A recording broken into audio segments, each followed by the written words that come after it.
आज की चर्चा का विषय रहेगा सांख्य दर्शन में विकासवाद का सिद्धांत, द थियोरी ऑफ एवोल्यूशन इन सांख्य।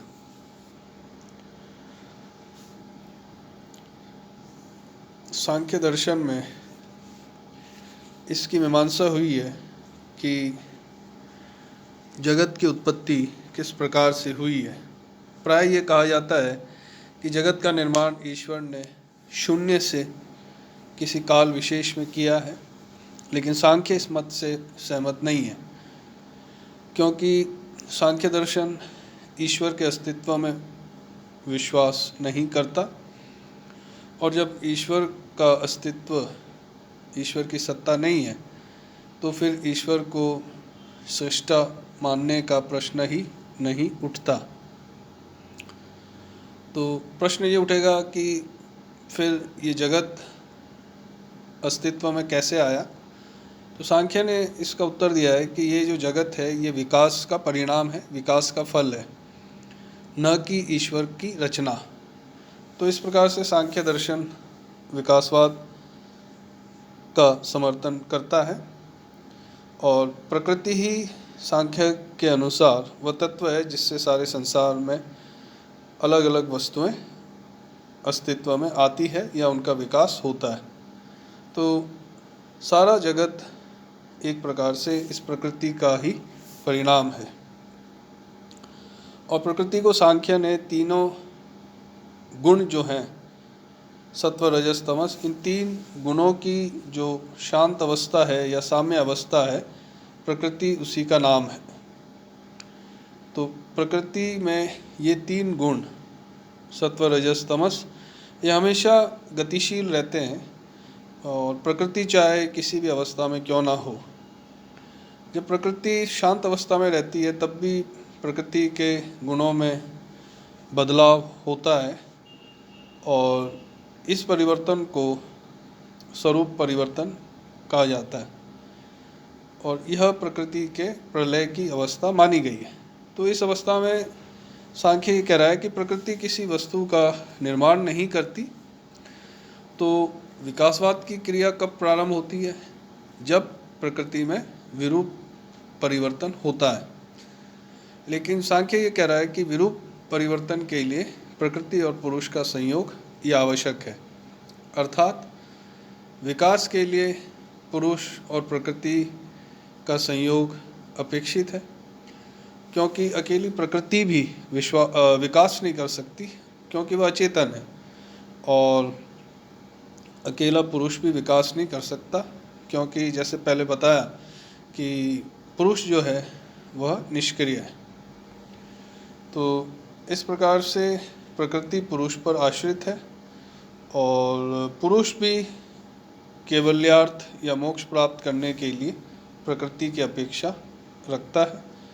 तो इस प्रकार से देखेंगे कि सांख्य दर्शन में प्रकृति और पुरुष परस्पर संयोग की आवश्यकता अनुभव करते हैं, क्योंकि दोनों एक दूसरे के प्रतिकूल हैं और विरोधात्मक हैं।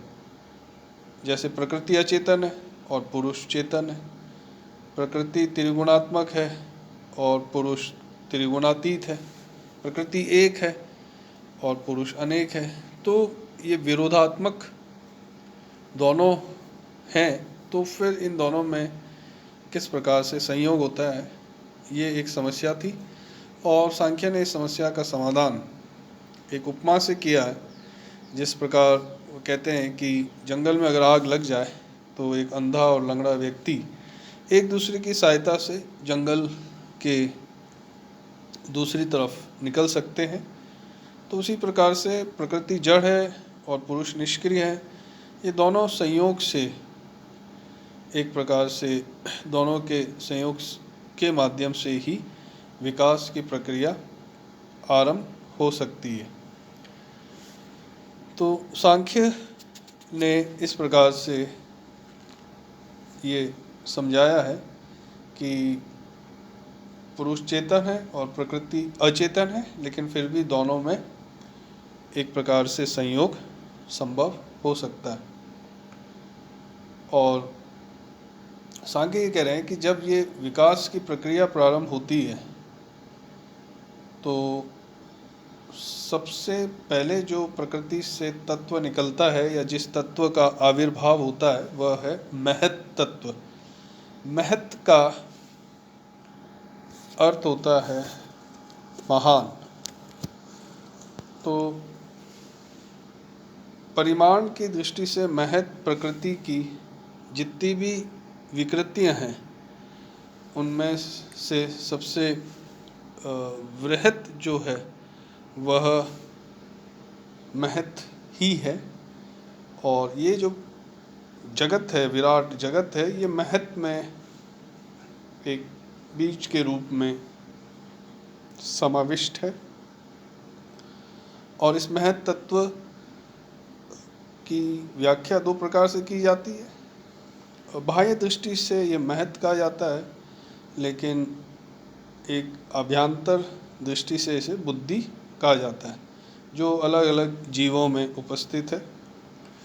तो इस प्रकार से महत को सांख्य दर्शन ये कह रहा है कि ये बुद्धि ही है सांख्य की। और बुद्धि के जो कार्य हैं वह है निश्चय और अवधारणा, डिसीजन एंड असर्टेनमेंट। तो बुद्धि की सहायता से ही किसी विषय पर निर्णय दिया जाता है और बुद्धि पुरुष के लिए सहायक है।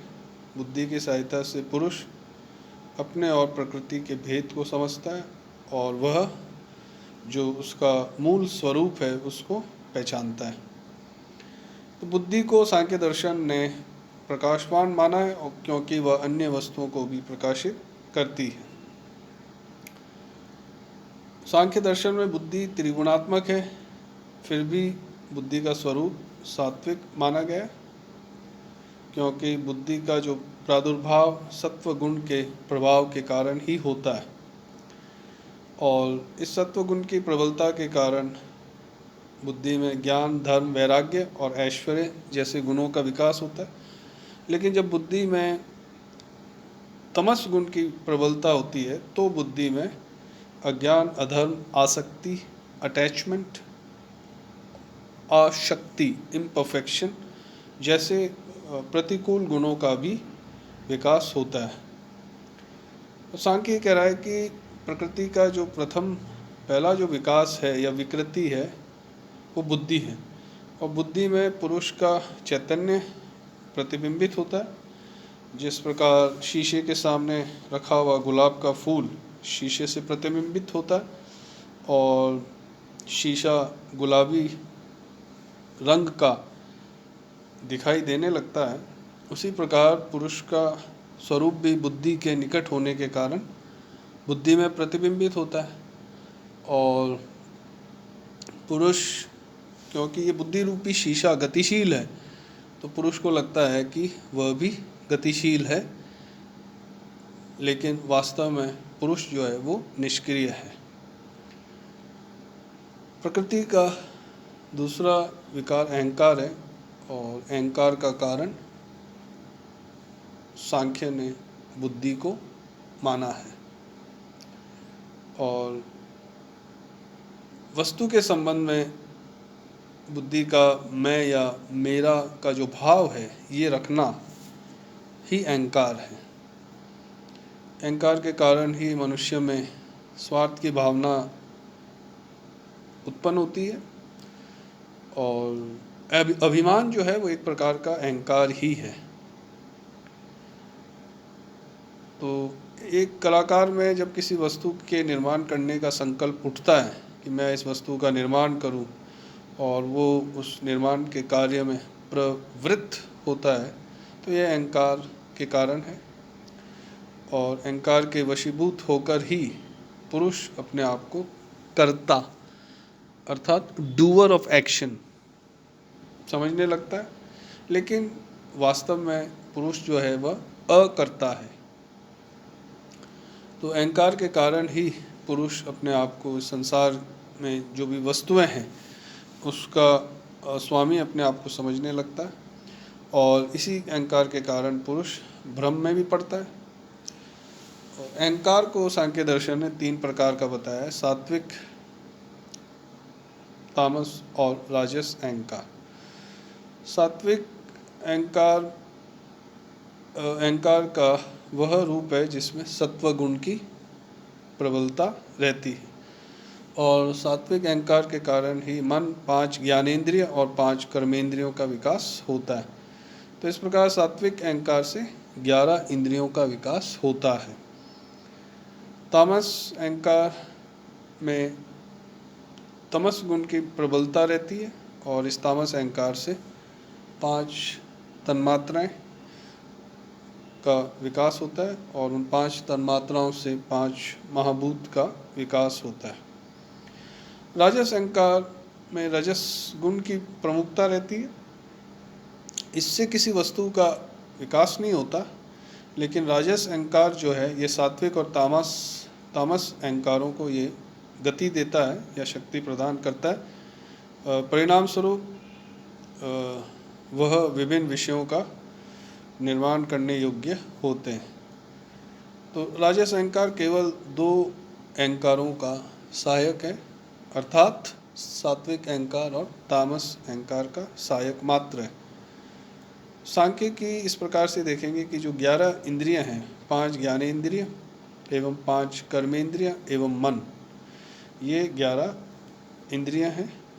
और सांख्य ने मन को एक इंद्रिय माना है और अभ्यंतर इंद्रिय है, और ये इंद्रिय मन जो है ये ज्ञानेंद्रियों को और कर्मेंद्रियों को उनके विषयों के प्रति प्रेरित करती है। तो इस प्रकार से मन ज्ञानेंद्रिय और कर्मेंद्रियों के संचालन में सहायता प्रदान करती है। मन को सूक्ष्म माना गया है, लेकिन वह सावयव है, और इसी कारण से मन जो है अलग अलग इंद्रियों के साथ एक ही समय में संयुक्त हो सकता है। तो सांख्य का मन संबंधी जो विचार है वो न्याय वैशेषिक से अलग है। न्याय वैशेषिक दर्शन में मन को निरवयव माना गया है, और निरवयव होने के कारण न्याय वैशेषिक दर्शन में मन का संयोग एक ही समय में एक ही इंद्रिय से संभव है।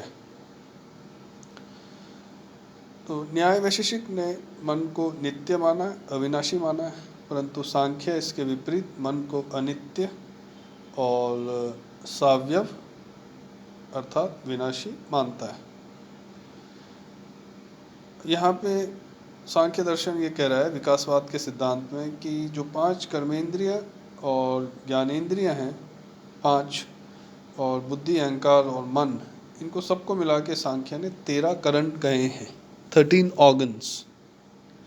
तो 13 ऑर्गन्स या 13 करण कौन से हैं सांख्य दर्शन में? 5 कर्मेंद्रिय, 5 ज्ञानेंद्रिय, बुद्धि, अहंकार तथा मन। इस प्रकार से सांख्य दर्शन ने केवल 5 कर्मेंद्रियों और 5 ज्ञानेंद्रियों को बाह्य करण भी कहा है, और बुद्धि, अहंकार और मन को सम्मिलित रूप से अंतःकरण, इंटरनल ऑर्गन भी कहा है। तो बाह्य इंद्रियों का या बाह्य करण का संबंध केवल वर्तमान से ही रहता है, परंतु अंतःकरण का इंटरनल ऑर्गन जो है अंतःकरण ये संबंध रखते हैं तीनों कालों से, भूतकाल, वर्तमान और भविष्य काल। तो सांख्य दर्शन में 10 बाह्य इंद्रियां तथा मन को सम्मिलित रूप से इंद्रियां कहा गया है, ऑर्गन्स। इस प्रकार सांख्य दर्शन में इंद्रियां 11 मानी गई है, लेकिन न्याय वैशेषिक दर्शन में केवल मन और 5 ज्ञानेंद्रिय को ही इंद्रियों की संज्ञा दी गई। तो न्याय वैशेषिक में मन तथा 5 ज्ञानेंद्रिय जो है उन्हें ही इंद्रियों की संज्ञा दी गई है। सांख्य कह रहा है कि तामस अहंकार से तन्मात्राओं का विकास होता है, और ये जो तन्मात्राएं हैं सांख्य ने 5 बताए हैं, और इन 5 तन्मात्राओं से 5 महाभूत का विकास होता है। तो 5 जो तन्मात्राएं हैं वे शब्द तन्मात्रा है, स्पर्श तन्मात्रा है, रूप तन्मात्रा, रस तन्मात्रा, गंध तन्मात्रा। तो इस प्रकार से ये 5 तन्मात्राएं हैं और इन 5 तन्मात्राओं से 5 महाभूत का विकास होता है और 5 महाभूत हैं पृथ्वी, जल, अग्नि, वायु और आकाश। तो इस प्रकार से सांख्य दर्शन ने ये विकासवाद के सिद्धांत की स्थापना की है और सांख्य दर्शन का जो विकासवाद है वह डार्विन के विकासवाद से अलग है, क्योंकि सांख्य का विकासवाद प्रयोजनवादी है। पुरुष के मोक्ष के लिए ही प्रकृति विकसित होती है, लेकिन डार्विन का जो विकासवाद है, जो क्रमिक विकास का सिद्धांत है डार्विन का, ग्रेडेड एवोल्यूशन, वो एक प्रकार से मैकेनिकल माना गया है या यांत्रिक माना गया है। तो सांख्य का सिद्धांत विश्व के विकास का सिद्धांत है, लेकिन डार्विन का जो मत है वो एक प्रकार से जीवधारियों का विकास का सिद्धांत है या थ्योरी ऑफ बायोलॉजिकल एवोल्यूशन।